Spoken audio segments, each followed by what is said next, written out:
si pedagang Cina singgah di Melaka menjual setera. Bahasa Melayu, bahasa perantara. Mohon bicara, menyusun kata. Bismillahirrahmanirrahim. Assalamualaikum warahmatullahi wabarakatuh. Sekalong apresiasi buat peneraju majlis, staf kehakiman intelektual berkarisma, penjaga masa yang sentiasa peka dengan detak waktunya, guru-guru pergerak generasi gemilang, serta hadirin dan hadirat yang saya hormati.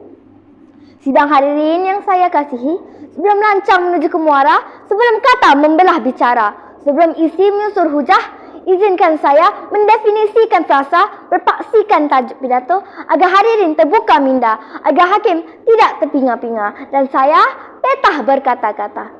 Bahasa Melayu tonggak perpaduan.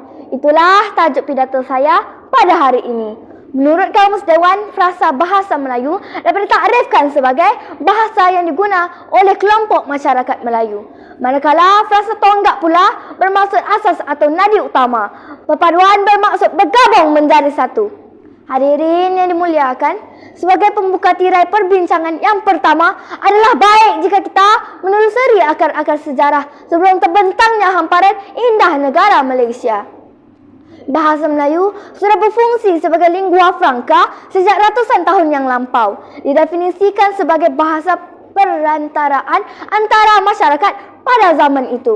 Hal ini dapat dibuktikan dengan jelas apabila kita meneliti catatan ilmuwan Inggeris seperti R.O. Winston yang menunjukkan bahawa bahasa Melayu telah digunakan sebagai bahasa perdagangan yang mengeratkan sinergi masyarakat yang berkunjung ke Melaka ketika itu berkomunikasi dengan bahasa tercinta, tidak lapuk dek hujan, tidak lekang dek panas, tidak lain dan tidak bukan, sudah tentulah bahasa Melayu.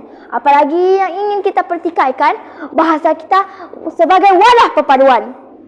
Hadirin yang dimuliakan, bahasa Melayu merupakan wasilah terpenting dalam menyatu padukan bangsa Malaysia. Sesungguhnya, apa yang termaktub dalam perkara 152 yang menyediakan peruntukan-peruntukan yang berkaitan dengan bahasa Melayu sebagai bahasa kebangsaan. Bahasa Melayu diangkat sebagai bahasa rasmi kebangsaan dalam Perlembagaan Persekutuan Tanah Melayu yang merdeka. Bahasa Melayu bukan lagi menjadi milik tunggal pribumi Melayu. Ini bertepatan untuk merealisasikan keluarga Malaysia oleh Yang Amat Berhormat Datuk Seri Ismail Sabri bin Yaakob, Perdana Menteri. Penggunaan bahasa Malaysia dapat mendepani apa jua dugaan, meraihkan perbezaan, mencari titik persamaan dalam memperkasakan perpaduan. Malah, bahasa Melayu menjadi milik bersama seluruh warga negara Persekutuan Tanah Melayu termasuklah bangsa Cina dan India. Justru, niat murni mendaulatkan bahasa Melayu dapat menyatu padukan pelbagai kaum tanpa mengira perbezaan asal-usul. Mendaulatkan bahasa Melayu dapat bahasa kebangsaan sebagai bahasa kebangsaan, maka akan terlahirlah kepribadian kita sebagai keluarga Malaysia. Hadirin yang dimuliakan, dalam lautan ilmu yang memenuhi pustaka di Malaysia, sudah tentulah bahasa Melayu turut menjadi bahasa penyebaran ilmu pengetahuan. Berdasarkan data Arkib Negara, hampir 800 buah buku ilmiah ditulis dalam bahasa Melayu. Untuk ingatan kita, ilmuwan pengetahuan merupakan perkara yang sangat penting untuk memupuk perpaduan.